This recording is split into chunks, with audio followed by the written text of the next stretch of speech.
منتجات مستحيل اشتريها تاني. شرفتوني ونورتوني معاكم ياسمين. النهارده بقى هقول لكم منتجات مستحيل. بصي، ابعدي عنها بعد السنين، ملهاش اي لازمه، بالعكس انت بتدمري بشرتك. لو انت اول مره تشوفيني اعملي لايك للفيديو واشتركي في القناه وفعلي الجرس عشان يوصلك اي فيديو جديد، واي سؤال اكتبي لي تحت في الكومنت، وتابعيني على انستجرام، اللينكات تحت في صندوق الوصف. اول حاجه فيتامين سي اكس كيو، ده من ابشع الحاجات اللي ممكن تستعمليها على بشرتك. على فكره انا كنت جايبه عرض ازازتين، الازازه التانيه مش قادره اكملها. انا كل ما احطه على بشرتي تطلع حبوب، وجربته قدامكم كتير واديته فرصه مره واثنين وثلاثه وعشرة، ما بيعملش اي حاجه. هو عباره عن مواد تفتيح، هو كاتب لك عليه كولاجين، فيتامين سي، ناسوراميد، الفا اربوتين، كل ده فيتامين سي الصبح. انا بشرتي ما استحملتوش خالص خالص، ولا من نوع البشره الحساسه. فنصيحه، يعني نصيحه لوجه الله، ده ما تستعملوش خالص، ده ملوش اي لازمه خالص خالص، بالعكس هيطلع لك حبوب ومشاكل في البشره. انا بشرتي كانت غرقانه، يعني كانت غرقانه حبوب تحت الجلد بشكل مش طبيعي. من تاني مره بشرتي كلها طلع حبوب بسبب اكس كيو. ده حاجه صعبه جدا. اهو بصوا، انا مش قادره اكمله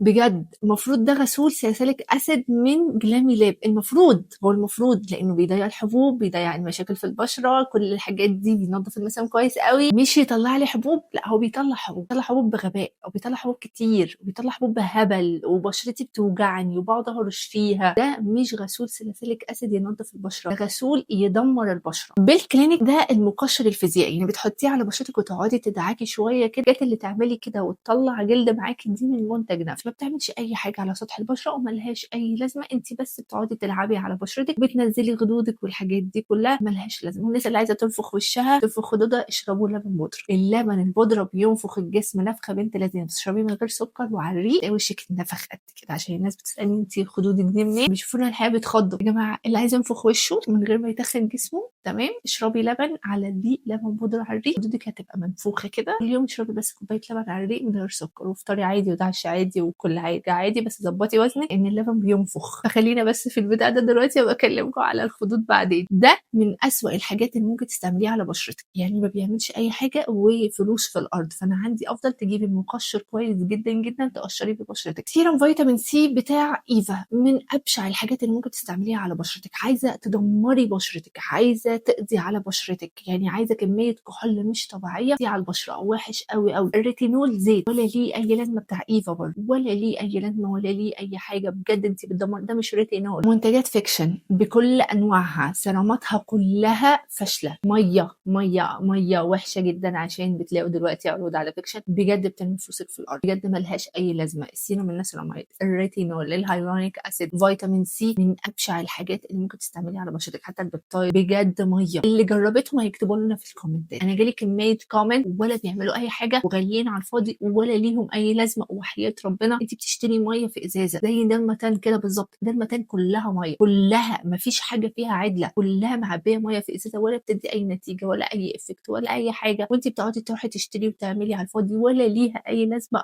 خالص. الفيديو جاي هنتكلم على الناسيراميد كل اشكاله بقى. الناسيراميد عشان خلاص الصيف داخل، لازم نهتم ببشرتنا، نحط ناسيراميد نوع كويس. اقول لك كل الانواع، من الغالي للرخيص، ومن الرخيص للغالي، الحاجات الكويسه اللي تقدري تستعمليها وتجيب نتيجه. فده من اهم الحاجات. الروتين بتاعنا كله بيتغير في الصيف غير الشتاء. الكريمات بتتغير، السيرامات بتتغير، نستعمل حاجات اخف بكتير كتير قوي بتتغير، وحسب نوع البشره. ان شاء الله في الفيديو الجاي هنتكلم عليه. تاني سيرم ما تشتريهوش ابدا مهما حصل، اسكانوفا ده ملهوش اي ثلاثه لازمه. هو لون في ازازه، ولا بيعمل اي حاجه. الريتينول او الساليسيليك اسيد من ابشع الحاجات اللي ممكن تستعمليهم على بشرتك. بصي، وحشين جدا، وحاجات الشعر وحشه جدا، وانا عملت ريفيو عليها. من ابشع الحاجات اللي ممكن تستعمليها برضو اسكانوفا، وحش قوي. تاني سيرم برضو بتاع ايكوال بيري، هنخش برضو شويه في الكوري كده. ايكوال بيري ما بحبهاش. 3 سيرامات انا شفتهم وجربتهم، وكل الحاجات دي بدايل السيرامات الاساسيه. يعني ايكوال بيري الاصفر ده اللي بيفتح البشره، دي حاجات مقشرات وتفتيح بس للبشره، مش فيتامين سي. بديل لفيتامين سي. عندك بدائل كتير لفيتامين سي، عندك من السنتيلا في بديل لفيتامين سي، فيتامين سي وبيفتح البشره. وكمان في سنتيلا، في حاجات بتهدي البشره غير بتاع اكوال بيري اللي ممكن بعض الناس تلتهم منه. عليه بديل الريتينول، لا هو مش بديل الريتينول خالص، هو ما بيعملش حاجه. عشان تبقي عارفه، الريتينول بيشد البشره، بيقشر البشره، بيفتح البشره، بيشيل بقى التسبغات، بيمنع الخطوط والتجاعيد، ولو عندك خطوط وتجاعيد بيزود الكولاجين في البشره، بيحسن جدا جدا، وتلاقي الخطوط والتجاعيد اختفت. الريتينول مش بيغير الشكل. طول ما انت بتستعملي الريتينول شكلك زي ما هو، طول الوقت بشرتك بتزود الكولاجين، طول الوقت بشرتك مشدوده وشكلها حلو. الناس اللي بتسالني على انواع التونر بتاع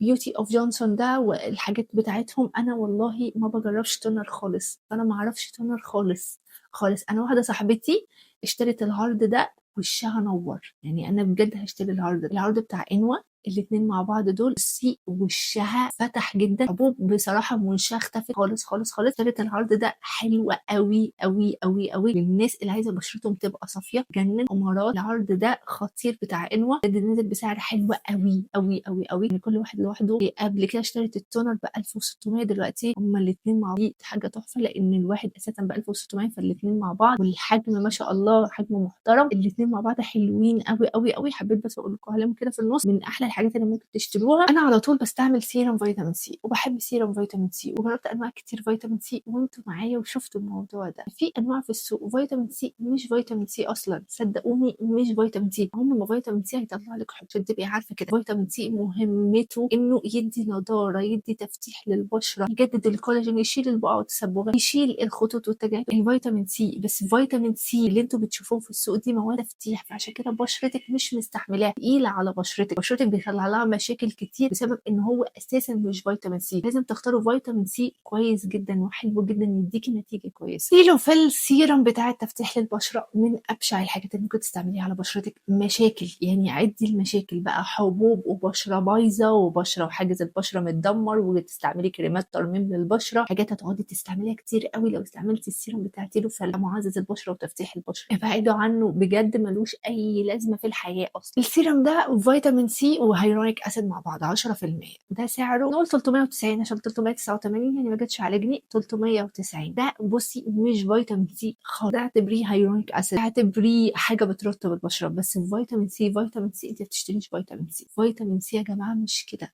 فيتامين سي انا استعملته قدام. فيتامين سي استعملته بس 3 ايام، 3 ايام فيتامين سي بيور من كوزوريكس عمل كده، يعني 3 ايام وجربته قدامكم، عملته قدامكم. اول ما جيت 3 ايام البقعه اختفت. انتوا بتهزروا والله البقعه اختفت. النتيجه على وشي، النتيجه انا اهو قدامكم. انا بشرتي كان هنا في بقعه، وانتوا شفتوا البقعه وشفتوا الحباء، اختفت. انا صورت من غير اضاءه امبارح، يعني في فيديو من غير اضاءه انا مصوره امبارح، دي فيديو دلوقتي بالاضاءه. ازاي مش اي حاجه تبقى فيتامين سي كده يا جماعه؟ والله العظيم بجد حرام عليك. في سيرامات انا اتكلمت عليها زمان قوي اول ما طلعت من اوركيديا، اوكي، كان في سيرم فيتامين سي وسيرم اكس ري الشباب، كذا سيرم. انا دلوقتي رحت اجربهم ورحت اشوفهم الفتره اللي فاتت كده، يعني ما اعرفش ليه ايه اللي خلاني اجربهم. رحت عشان اجيبهم، اتغيروا خالص زي ما كانوا في الاول. لا اتغيروا نهائي. يعني انا كان عندي حد في عيلتي لسه بادي سكين كير لا 18 سنه، طلع حاجات من الصيدليه تتعود عليها، طلع نعمل تيست بس، يعني حطينا هنا حاجه رخيصه تتعلم عليها، ما تاذيش بشرته في نفس الوقت، مخها يتعود، بعد كده هي لوحدها تبقى ايه، هتعرف تجيب ده وتجيب ده، تمام اوكي. فحطيته مثلا هنا، وحياه ربنا الحته احمرت قوي قوي، يعني قعدت ساعه قالت لي الحقيني انا الحته دي عندي حمرا جدا. خلاص يعني قلت لها بس خلاص هاتيه، لو انت هتجيبي حاجات بتاعه اوركيديا اعملي التيست الاول، اوكي، اعملي تيست، ما تاخديش عرض، ما تاخديش كلام، ما تاخديش اي. انا اتكلمت عليهم زمان، كان عاجبني الغسولات بتاعتهم بطريقه مش طبيعيه. الغسولات كانت حلوه قوي، وكريم الشمس كان حلوه قوي. في حاجه غلط، انتوا بتغيروا ليه بتلعبوا في المنتج؟ انا في منتجات بتعجبني زمان، اجي بقى دلوقتي ايه اللي حصل؟ هو انا زمان يعني كنت في غيبوبه مثلا، في منتج مصري اعملوا تيست الاول، في منتج مصري اعملوا تيست الاول، انا بقولها كذا مره، اعملوا تيست، اعملوا الحته دي كده. لو عجبكم الفيديو اعملوا لايك للفيديو واشتراك في القناه وفعلوا الجرس عشان يوصل لكم اي فيديو جديد، واي سؤال اكتبي لي تحت في الكومنت. وكمان الفيديوهات الجايه اتكلم على منتجات جديده خالص خالص خالص خالص، اول مره تشوفوها، وكمان انا استعملتها قبل كده فجبتها تاني هنتكلم عليها، علشان انا لما جبتها تاني قلت لازم اعرضها، وموفره جدا جدا. احجام السيروم كده 80 مللي، انتوا مش متخيلين الاحجام عامله ازاي، وبجد نتيجه خيال على البشره. استناكم بقى الفيديو الجاي، باي.